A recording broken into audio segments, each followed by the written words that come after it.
insaanku dhibta tirada badan la uma adkaysto ilaa inuu ilaahay xidhiidh dhab ah la leeyahay mooyaane sawgeed baa waxaa la yidhi yaa ayuha almuzammilu qum illayla ilaa qaliila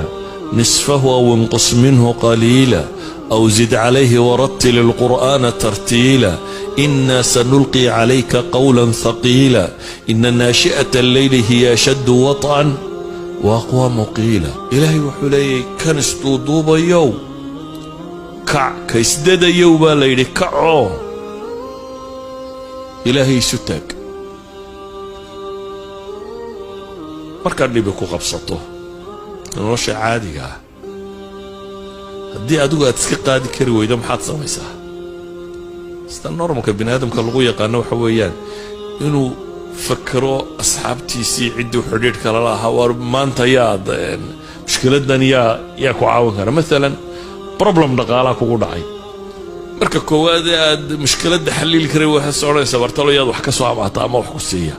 marka maskaxdaada markaaba waxa ku soo degdegaya midhadhkii xidhiidhkii nuu fiicnay ama hanti haystay ama wax ku dhaamay ama caynkan aad tidhaahdo warbal waxyaa maahemo inaad wax ka weydiiya inaad wax ka heshaba waa suurtagal qofka muslimka ee dhabta ahi markay dhibi ka hor timaado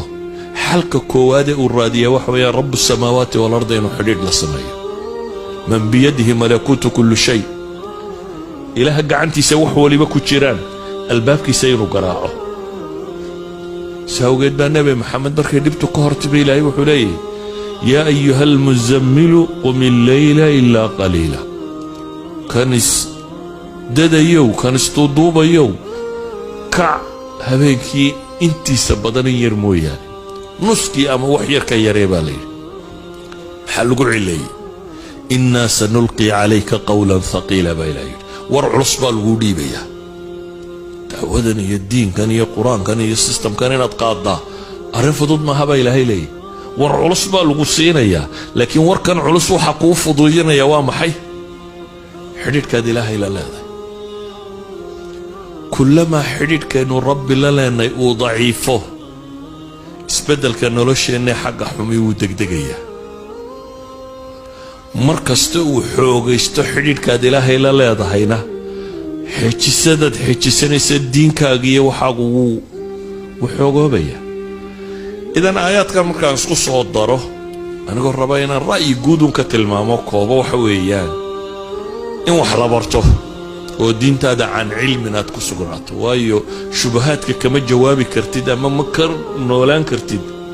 cilmi mooyaane shubhada daliil baa kaa riixi kara haddaanad daliil haysanin waad jabaysaa idan cilmi inuu yahay laabud shahawaadkana xidhiidhkaad ilaahay la leeday badnidiisaa riixa inaad ilaahay xidhiidh badan la yeelato faafinta diintuna environment bay kuu abuuraysaa aad ku dhex noolaan kartid